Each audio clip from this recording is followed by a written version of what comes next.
And to shed more light on this, actually, we are delighted to be joined over the phone with His Excellency Ambassador Gamal Bayoumy, former Assistant Foreign Minister.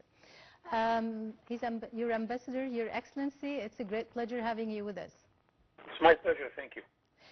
Actually, through watching and witnessing the address of His Excellency President Abdel Fattah el-Sisi for the summit today, he delivered so many clear and strong messages, one of which actually is very strong concerning the new global financing order, which is actually confronting the other dominance of the USA and the dollarizing the world.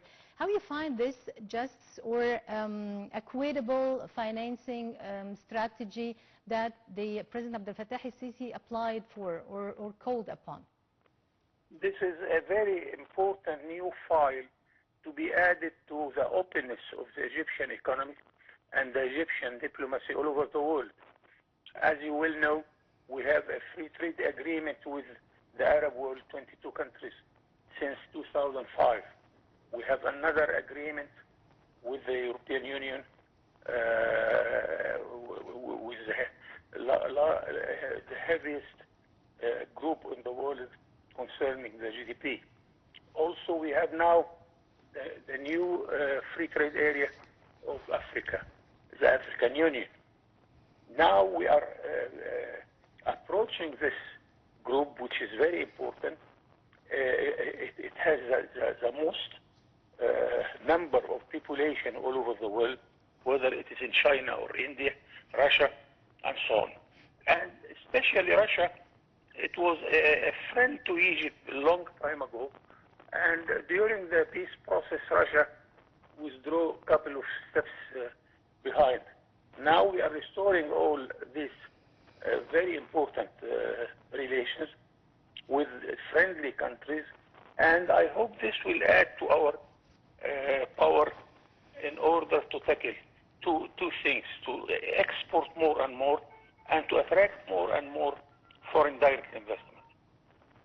But allow me to differ a little bit to those who give a weight to the dollarization of the world economy, because it is not the matter of dollar or whatever the currency we are going to cover our imports. Do you have enough exports to cover your imports? Maybe that's why he asked all the developing countries to try to trade in their own or local currencies. Yep, but then I will pay in Egyptian pound. Yep. What are they going to do with the Egyptian pound unless you have something to be bought by this Egyptian pound? Yes. So the currency is not what in my deep brain. What in my deep brain that we have to enlarge our possibility of exporting more more to strengthen our currency. Agriculture commodities, industry commodities, and services. Yep. Okay, so yes, Your Excellency, also Mr. Abdel Fattah el-Sisi actually called for innovative mechanism also to provide accessible financing and effective debt management strategies for developing countries. He is always calling for this as he's talking on behalf of the other developing countries. Always he's supposed to be the voice of the African countries, the voice of all the global South countries. How do you find this? This is a very important subject also, because what we need is more and more finance. And finance, it means either to borrow, and we hate borrowing. We want countries to come and invest on our soil. And we are selling our soil according to the fact that we are in the middle of everywhere, that Egypt has a free trade market with Europe, with Africa and the Arab world, which is 2,000 million inhabitants. And this is the way of attracting foreign direct investment. Also, as of Africa in a very bad position. the flow of money going out of Africa to the developed countries is much more than Africa receives. Why? Because it pays its debts, it pays its invoice of imports more than it receives as foreign direct investment or as a result of the foreign trade. So this is the opportunity for our president to put those files in front of this very important international community. And I hope this will open to us a very important file, which is financed through more and more investment. We are asking China and Russia, which is countries a little bit far from Europe, to come to produce in our Suez Canal industrial zone, so they are near the market they are aiming at, and also if they produce Egyptian product, it will be exempted from any custom duties in Europe, in the Arab world, and Africa. Yeah. The head of the state also reiterated the importance of peace and stability. Without peace and stability, we will never achieve the sort of development. He's always this point of view. This and on the is a sideline, very important point, because yeah, we are worried. of course. And on the sideline of the summit, actually, he made a summit or a bilateral meeting with his counterpart, Vladimir Putin. And they got the similar views concerning the ceasefire in Gaza and Lebanon to reveal peace and stability in the whole region. How do you find it? Yes, we are very much worried, and our friends also, about the international situation. The challenge between Russia on one side and the United States, and the situation in Ukraine, the problem between China and the United States, the ocean of China, the challenge between North Korea and Japan. In our region also, our region is not in good health. What is happening in Syria, in Lebanon, in Libya, in Sudan, in Yemen, all these countries are around us and they are not in good situation. That's why the role of Egypt and countries in the size of Arabia Saudi or Algeria and Morocco is very important, because we are still standing on strong foot, and we hope that we can add something to the peace process in our region and on the international level also. This is the effect of the beautiful Egyptian diplomacy, which was always doing a very positive role for the international peace and the international development. Yep. Your Excellency, on the summit, we are witnessing as well that India and China are sitting together on the table of the BRICS. So here the language of economy, the language of interest is actually bringing them together. On the other side, we're watching the West and how they handled with the Ukrainian cause, and how they tried always to weaponize Ukraine and never to go for diplomacy or political solutions.